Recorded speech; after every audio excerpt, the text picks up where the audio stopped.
नमस्कार दोस्तों, स्वागत है आपका हमारे channel Ravi Kumar DNS international में। अगर अभी तक आपने मेरे चैनल को सब्सक्राइब नहीं किया है तो प्लीज़ मेरे चैनल को सब्सक्राइब कर दें, लाइक कर दें और एक प्यारा सा कमेंट कर दें। और आपको एक बात का ध्यान का ज़रूर रखना है कि सब्सक्राइब करते हुए बेल आइकन का जो घंटा होता है उसे ज़रूर प्रेस कर दें, ताकि मैं कोई वीडियो अपलोड करूँ तो उसको नोटिफिकेशन आप तक पहुँच जाए। तो आइए हम देर ना करते हुए वीडियो करते हैं स्टार्ट। और पहले आपको बताते हैं कि हम जानकारी आपको किस बारे में देने वाले हैं।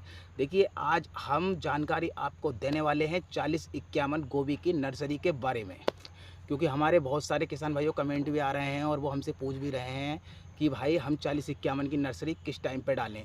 तो मैंने सोचा क्यों ना हम किसान भाइयों को एक वीडियो बनाकर शेयर किया जाए, उन्हें बताया जाए कि हमें 4051 की नर्सरी किस टाइम डालनी है। देखिए, हर चीज़ का अपना अपना टाइम होता है। नर्सरी तो आपने देखा होगा, गोभी की जो नर्सरी होती है वो 12 मासी ही डाली जाती है। लेकिन हम आज डिटेल में पहले आपको बता दें कि हम आपको जानकारी किस किस बारे में देने वाले हैं। तो पहली तो बात हमने बता ही दिया है कि हम गोभी की नर्सरी के बारे में ही आपको जानकारी देने वाले हैं। लेकिन हम डिटेल में आपको बता दें, जानकारी हम तीन चीज़ों की आपको इस वाली वीडियो में देने वाले हैं। जैसे कि गोभी की नर्सरी आप किस टाइम पे लगा सकते हैं और इसका टाइम लगाने का क्या होता है, और आपको किस प्रकार से गोभी की नर्सरी तैयार करनी है, और आपको इसमें खेत में कैसे जाके इसको लगाना है। तो आइए देर ना करते हुए किसान भाइयों, करते हैं वीडियो को स्टार्ट। देखिए, पहले हम आपको एक बात बता दें मेरे किसान भाइयों। पहली बात तो आप वीडियो को स्किप मत करना। अगर आप किसान हैं तो, या किसान भी नहीं हैं जो किसान बनना चाहते हैं, तो मेरी वीडियो को स्किप मत करना। अगर आप वीडियो को स्किप करेंगे तो आपको इसकी जानकारी का लाभ आप नहीं ले सकते। अगर आप स्किप कर करके से बार बार बीच में देखेंगे तो उसमें आपको पूरी जानकारी नहीं मिलने वाली है। तो इस वीडियो पर पूरे बने रहना है और A to Z जानकारी मैं इसी वीडियो में आपको देने वाला हूँ। तो देखिए, आपको नर्सरी तैयार करने के लिए क्या करना पड़ता है। आपको नर्सरी तैयार करने के लिए सबसे पहले आपको ज़मीन की ज़रूरत पड़ती है।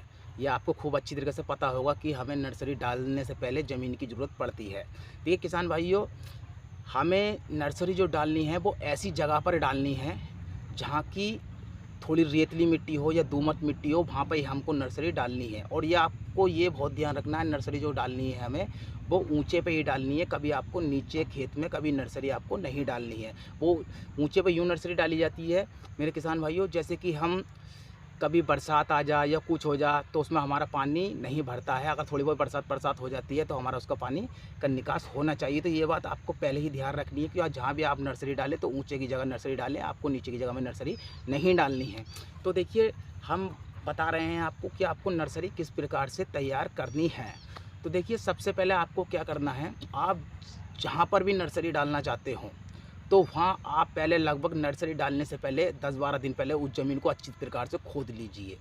खोद के आप जितनी बड़ी क्यारी बनाना चाहते हैं, कुछ भी करना चाहते हैं, वो अपने हिसाब से आप उसमें कर सकते हैं। तो देखिए, नर्सरी डालने से पहले आपको एक बात का बहुत ज़रूरी ध्यान रखना है मेरे किसान भाइयों। वो ध्यान क्या है कि बहुत से हमारे किसान भाई क्या होते हैं, जल्दीबाजी में ज़मीन खोद देते हैं। खोदने के बाद में 1-2 दिन के बाद में उसमें खाद वगैरह डाल के और उसमें बीज डाल देते हैं वो। तो आपको ऐसा नहीं करना है। देखिए, जब हमको पता है कि हमें जब नर्सरी डालनी है तो हमें 15 दिन पहले ही ज़मीन को रेडी कर लेना है। तो देखिए, उससे फ़ायदा क्या होगा, उससे फ़ायदा बहुत बड़ा होने वाला है। क्योंकि मैं बता रहा हूँ फ़ायदा आपको क्या होने वाला है, और आपकी नर्सरी ग्रोथ भी बढ़िया करेगी। तो देखिए, 10 से 15 दिन पहले जब आप ज़मीन तैयार करेंगे तो ज़मीन तैयार आपको किस प्रकार से करनी है, पहले तो ये बात सुनिए आप। देखिए, आपको ज़मीन जो तैयार करनी है वो इस प्रकार से कर लेनी है। पहले है जहाँ पे आप नर्सरी डालना चाहते हैं तो वहाँ पहले तो थोड़ा सा घोड़ी का खाद लीजिए, उसको अच्छी प्रकार से छान लीजिए। छानने के बाद थोड़ा सा 12-32 M45 जो भी होता है खाद वगैरह या डाई वगैरह जिंक वगैरह, आप उसमें अपने हिसाब से लिमिट के हिसाब से, आपको ज़्यादा नहीं डालनी है, बहुत थोड़ी थोड़ी सी उसमें हिसाब से डालनी है। और डालने के बाद में उसको आपको 10 से 8 दिन पहले ही वो क्यारी में आपको खेत में जाके जहाँ पर नर्सरी डाली है वहाँ पर आपको उसको डाल देना है अच्छी प्रकार से। तो देखिए, उससे होता क्या है कि जैसे कि आप उसे 8 या 10 दिन पहले उसको डाल देंगे तो जो उसका गैस जो होता है ना, गैस जो होता है वो सारा गैस हमारा निकल जाता है। और जो उसकी जान जो बचती है वो जो हमारी ज़मीन के अंदर ही रह जाती है। तो जैसे कि आज हमने खाद वगैरह या जंग वगैरह उसके अंदर हम मिक्स करके डाल के आते हैं, तो एक आध दिन के बाद में जाके वो हमको बुरका के अच्छी बुरका देनी है, यानी कि हम उसको खरपतवार नलाई वगैरह कर देनी है, ताकि वो हमारा खाद जो मिट्टी के अंदर दब जाए। उसको 8 दिन बिल्कुल कुछ नहीं करना, बस बीच बीच में आपको 8 दिन तक ये करना है, क्योंकि जितनी आपकी ज़मीन सूख जाएगी, बढ़िया हो जाएगी, महीम हो जाएगी, इतना आपका पौधा नर्सरी ग्रोथ अच्छा करेगी। क्योंकि बहुत से हमारे किसान भाई क्या करते हैं, क्योंकि ज़मीन में नमी जब होती है, थोड़ी थोड़ी सीलन होती है, तो उसमें नर्सरी डाल देते हैं, तो उसमें वो नर्सरी हमारी अच्छा ग्रोथ नहीं कर पाती है। तो इसलिए मैं आपको बता रहा हूँ कि आपको जो नर्सरी जब तैयार करनी हो, तो उसे कम से कम 10 से 12 दिन पहले जो आपको ज़मीन रेडी कर लेनी है। तो देखिए, ये तो हमने बात बता दी कि आपको ज़मीन किस प्रकार से रेडी कर लेनी है। आती है बात आप नर्सरी डालने की। तो देखिए मेरे किसान भाइयों, नर्सरी किस प्रकार से डाली जाती है हम आपको बताते हैं। देखिए, नर्सरी के लिए डालने के लिए आपको क्या करना है, क्यारी जब आपकी बिल्कुल रेडी हो जाएगी, तो उसके लगभग आपको 1 इंची से कम हल्की हल्की एक कुंडी खींचनी है। जैसे कि आप कुंडी खींचेंगे, उसके हिसाब से आपको हल्का हल्का उसमें दानों के हिसाब से बीज डाल देना है। तो डालने के बाद में देखिए, बीज आपका ज़्यादा गहराई में नहीं पहुंचना चाहिए, सिर्फ इतना पहुंचना चाहिए ताकि वो बीज सिर्फ हल्का सा मिट्टी से हमारा ढक जाए। तो जैसे कि हमने पहली कुंडी खींची, कुंडी के हम बीज डालते हैं, जब हम दूसरी कुंडी खींचेंगे मेरे किसान भाइयों, तो उसमें कम से कम हमारा 1.5 इंची का या 2 इंची का गैप होना चाहिए, क्योंकि जितना हमारा 1.5 इंची 2 इंची का गैप होगा, तो वो पौधा हमारा बढ़िया होकर चलने वाला है। तो देखिए, आपको इस बात का बहुत ध्यान रखना है। जैसे कि आप बीज डाल देंगे, तो उसमें फिर आपको करना क्या है मेरे किसान भाइयों, उसमें आपको ये कर लेना, कोई थाली है, कोई चिकनी है, कोई प्लेट वगैरह आपको ले लेनी है, कोई भी चीज़ ले सकते हैं, तसला वगैरह, परात वगैरह आप ले सकते हैं, यूज कर सकते हैं, कोई दिक्कत वाली बात नहीं है उसमें। तो देखिए, उससे आपको क्या होगा, वो हल्की हल्की आपको फिरा देनी है उसके ऊपर, तो वो यानी कि चिकनी की तरह से वो जो बीज आपने डाला है, नर्सरी जो डाली है, वो आपकी बिल्कुल अच्छी तरीके से दब जाएगी, यानी कि कोई उसका दाना ऊपर नहीं रहने वाला है। तो देखिए, बहुत से हमारे किसान भाई नर्सरी तो डाल देते हैं, लेकिन वो गलती क्या करते हैं, नर्सरी डालने के बाद में उसको तुरंत भर देते हैं, यानी सिंचाई कर देते हैं। तो देखिए किसान भाइयों, आपको ऐसा नहीं करना है। अगर आपको जल्दी नर्सरी तैयार करनी है, 20 दिन के अंदर आपकी नर्सरी बिल्कुल कंप्लीट हो जाएगी, जिस तरह से मैं आपको बता रहा हूँ। तो मैं यही बात बार बार कह रहा हूँ आपसे कि वीडियो को स्किप मत करना, मेरी वीडियो को फुल वॉच करना। बहुत बढ़िया जानकारी आपको दे रहा हूँ, कोई भी आपको A to Z जानकारी नहीं देने वाला है इस प्रकार की। तो देखिए, तो जैसे कि हमने बता रहा था पानी के बारे में मैं, तो उसमें आपको सिंचाई किस प्रकार से करनी है, आपको स्प्रे वाली मशीन लेनी है। मशीन लेने के बाद में आपको उसको एक हल्का सा फुहारा बना लेना, माहिम सा बिल्कुल बारीक सा, ताकि हम उसमें सिंचाई जब करें तो हमारा बीज ऊपर नहीं निकल सके। तो उसमें पहले आप हल्का हल्का छिड़काव कर दीजिए। छिड़काव करने के बाद में जब आप हल्का हल्का छिड़काव कर देंगे, तो उसको फिर वो पौधा आपका, यानी कि आप सिंचाई जब हल्के थोड़ी स्प्रे तरह तेज़ से ही मारेंगे, तो उसमें कोई दिक्कत नहीं आने वाली है। तो देखिए, फिर वो इस प्रकार से आपको थोड़ी सी सिंचाई करनी है। सिंचाई करने के बाद में सिंचाई आपको इस प्रकार से करनी है, आपको ये देख लेना चाहिए, उसमें एक उंगली गाड़ के आप देख सकते हैं, ये देख लेना कि हमारी मिट्टी के अंदर सीलन कितनी पहुंच गई है। आप सीलन उसमें अच्छी प्रकार से जब पहुंच जाएगी, तो आपको फिर सिंचाई बंद कर देनी है किसान भाइयों। तो ये तो हो गई अब सिंचाई कंप्लीट करने की बात। अब आती है कि अब इसको हम बता रहे हैं कि फिर आपको उसके बाद करना क्या है। सबसे मेन बात यही होती है कि हमने पानी भी छिड़क लिया, लेकिन फिर हमने उसको करना क्या है, जमने के लिए हमें करना क्या है। तो देखिए, आप मार्केट से जाके काली वाली थोड़ी सी, जितनी बड़ी आपकी क्यारी हो, तो आप पॉलीथीन ला सकते हैं। तो पॉलीथीन जब आप लेके आएंगे, तो देखिए उसको अच्छी प्रकार से आपको ढक देना है। ढकना यानी पट पे नहीं ढकना है, थोड़ी सी उसको ऊंचाई करके ढक लेना है, जैसे कि छप्पर का ढाल बनाते हैं उस प्रकार से वो आपको ढक लेना है। तो देखिए, ढकने के बाद में आपको करना क्या है, क्योंकि बहुत से हमारे किसान भाई होते हैं कि वो ज़मीन यानी कि पन्नी ढकने के बाद में 5-5, 4-4 दिन तक खेत पे जाके नहीं देखना। तो किसान भाइयों, आपको ऐसा नहीं कर देना, फिर आपकी पौध इसमें ख़राब हो जाएगी। जो मैं टॉपिक आपको बता रहा हूँ, इससे बहुत जल्दी जमती है, मैं इसलिए आपको नहीं बता रहा हूँ। तो जैसे कि आज हमने नर्सरी का पानी यानी छिड़काव करने के बाद में आज हमने उसको पन्नी ढक दिया, तो ढकने के बाद में एक दिन आपको गैप देना है। जैसे हमने आज डाला, तो हमें कल का गैप देना, परसों को हमें खेत पे जाना है।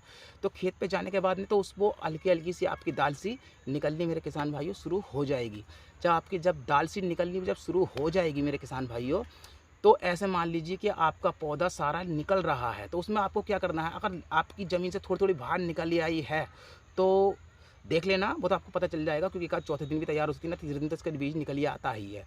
तो उसके बाद में आपको हल्का हल्का सा बिल्कुल छिड़काव फिर उसमें कर देना है। ये आपको ध्यान रखना है, बिल्कुल हल्का हल्का छिड़काव फिर आपको उसमें कर देना है। यही आपको बता रहा हूँ कि हल्का हल्का जब छिड़काव आप कर देंगे, तो फिर उसके बाद में आपको पॉलीथीन को बिल्कुल हटा लेनी है। आप जब पॉलीथीन बिल्कुल हटा लेंगे, तो हटाने के बाद में देखिए फिर उसमें आप करेंगे क्या, ये बता रहा हूँ। फिर आपको उसमें करना क्या है, फिर आपको वो उसमें पॉलीथीन बिल्कुल भी नहीं ढकनी है मेरे किसान भाइयों। अगर आप पॉलीथीन ढकेंगे तो फिर उसमें मामला गड़बड़ हो जाएगा, क्योंकि देखिए फिर आपको पॉलीथीन नहीं ढकनी है, क्योंकि जितने भी आप जैसे दाल से हमारी जम के आई है, अगर हम उस टाइम ही आप उसमें छिड़काव कर देंगे अच्छी प्रकार में, अच्छी मात्रा से हम छिड़काव कर देंगे मेरे किसान भाइयों, तो फिर हमारा जो पौधे का ग्रोथ जो होता है ना, वो थोड़ा सा ठिकना के हमारा पौधा चलने वाला है। जैसे ठिकना के जब हमारा पौधा चलेगा तो आपको पता ही होगा, जब हमारा पौधा जब ठिकना के चलेगा तो उसकी जड़ मजबूत होती है, बढ़िया करके मजबूत होगी तो ग्रोथ भी हमारा पौधा अच्छा करेगा उसमें। तो देखिए आपको इसी बात का ध्यान रखना है कि पौध आपको चार, ऐसा नहीं कि पौधा आपकी जमी आई और फिर हमने पॉलीथीन ढक दी तो उससे क्या होगा, देखिए आपकी पौध का जो पौध जो होती है आपकी वो लंबी पड़ जाएगी, लंबी पड़ने के बाद में वो आपकी गिरने की चांसेस में बढ़ जाते हैं, तो उसमें वो मज़ा नहीं आने वाला है। तो देखिए ये तो हो गई, मैंने पौध के बारे में आपको बता दिया। देखिए फिर इसमें आपको एस्प्रे की बात आती है। एस्प्रो आपको किस प्रकार से करना है, तो देखिए एस्प्रे आपको ज़्यादा टेंशनबाजी नहीं पालनी है, क्योंकि गोभी में सिर्फ एक ही बीमारी आती है, नर्सरी में कोई दूसरी बीमारी आती नहीं है। तो देखिए बीमारी क्या आती है, इसकी जड़ जो होती है वो काली पड़ जाती है, नीचे से कमज़ोर हो जाती है, यानी कि हम उसको उखेड़ते हैं वो बीच में से टूट जाती है। तो बस पता होगा, नहीं पता तो मैं बता रहा हूँ, इसलिए मैंने वीडियो बनाया है आपके लिए, क्योंकि हमारे बहुत से किसान भाइयों को नहीं पता होता है कि हमें नर्सरी किस प्रकार से तैयार करनी है। तो देखिए आपको सिर्फ हल्की सी साँप ले लेनी है, कुछ ज़्यादा टेंशन नहीं लेना है आपको हल्की सी साँप ले लेनी है, ताकि आपको इतनी भी नहीं मारनी है कि आप सोचेंगे साँप से हमारी बीमारी रुक जाएगी, तो आपको लिमिट के हिसाब से ही मारनी है, पानी के हिसाब से ही आपको उसमें स्प्रे करना है। तो देखिए आपको सिर्फ साँप मारनी है और कुछ नहीं करना है मेरे किसान भाइयों, बिल्कुल सिर्फ साँप मार दीजिए हल्की हल्की। उसके बाद में 5-6 दिन के बाद में फिर आपको दूसरा स्प्रे उसके अंदर करना है। दूसरा स्प्रे में देखिए आप क्या नाम है, सारिका इक्को से लिए, वो बड़ी शीशी मिलती है, 1 लीटर में मिलती है, लेकिन वो थोड़े बहुत यूज़ तो या तो आप उसको बचा लीजिए, कोई बात नहीं है, वो अगले स्प्रे में आपके किसी चीज़ में काम में आ सकती है। तो उसमें से पानी की मात्रा के हिसाब से आप निकाल के और हल्का हल्का स्प्रे कर दीजिए। सारिका देखिए वो किस काम में आएगी, जो कि आपकी जो पौध निकली है, आपकी जो पौध ज़मीन से निकल कर आई है, उसकी बढ़वाड़ ज़रा अच्छा कालापन और बढ़वाड़ बढ़िया करके वो आपकी कर देगी। तो देखिए फिर आपको सिंचाई जो करनी है, 3-4 बार आपको सिर्फ पानी डालना है। पानी डालने के बाद में फिर आता है सिंचाई की बात। तो देखिए जैसे हमने बताया था कि शुरू में आपको उसमें सिंचाई नहीं करनी है, पानी उसमें भरना नहीं है मेरे किसान भाइयों।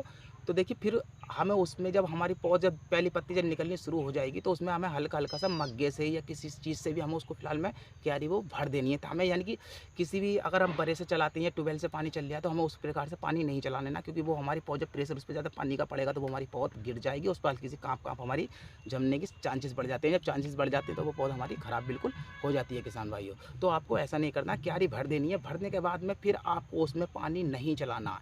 फिर आपको हल्की, जब तक वो आपकी सूख नहीं है, हल्की सी मुरझा, जब भी आपकी पौध मुरझाने लगे, जब भी आपको उसमें पानी लगा लेना है। 2 पानी में ऐसा मानिए किसान भाइयों आपकी नर्सरी बिल्कुल रेडी हो जाएगी। और मैं आशा करता हूँ कि मेरी वीडियो आपको पसंद आई होगी। अगर मैं फिर भी आपसे कह रहा हूँ, अगर आपने मेरे चैनल को सब्सक्राइब नहीं किया है तो मेरे चैनल को सब्सक्राइब, लाइक और शेयर और एक प्यारा सा कमेंट तो करते हैं।